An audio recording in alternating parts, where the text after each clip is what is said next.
It's me, Luna, your pretty Bicolana, third year public administration student of Camarines Norte State College. So for today's video, I'm going to share to you the 4 steps or 4 tips on how to study for finals. Ito yung nakita ko guys sa internet lang, and I think it's helpful sa ating mga estudyante na nagka-cram tuwing finals, and sana maging helpful to sa atin. So for number 1 is nakalagay doon, avoid setting vague goals instead of writing down study for P6 in your to-do list. Kailangan mong i-break down yung mga week into smaller chunks covering specific topics na mas kailangan mong i-review. Kumbaga, yung mga basic lang na subjects or topics na carry bells mo naman talaga, kumbaga ipanguhuli mo sila, and then unahin mo yung mga mas may hirap katulad ng P6 or science. And then number 2 is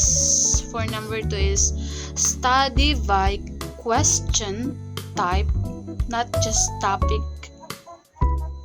especially for subjects like math or science. Kailangan nating i-categorize yung practice problem by typing conservation of energy. So by this, it builds pattern para ma-recognize natin yung mga halimbawa sa formula sa math, diba? Mas mapapadali yung understanding na din kung mayroon tayong pagbabasihan. And the number 3 is film a time lapse of yourself studying. Why does it works? Diba?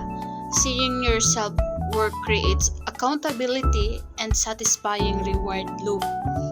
Diba? Mas after nating mag-review ganyan, parang meron tayong babalikan kung gaano tayo nag-struggles doon sa situation na yun. And then it exciting kasi nga parang alam natin talaga na nag-aral tayo. I always use this method to motivate me to start my study session and to continue working for a longer amount of time. And then for number 4 naman is kailangan natin mag-voice notes as flashcards. Instead of writing flashcards, record yourself asking and answering questions out loud. Listen to these notes while walking, communicating, brushing your teeth, etc. This will activate auditory memory and turns dead time into review time. But you need to make sure you are actively listening. So, syempre, para ma-apply din natin tong 4 tips na to, kailangan din natin tong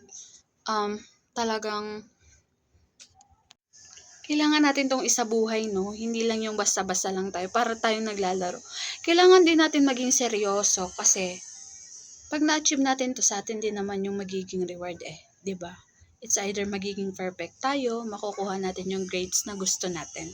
So, hopefully, this video will help you to boost or motivate yourself to study hard. That's all. Goodbye!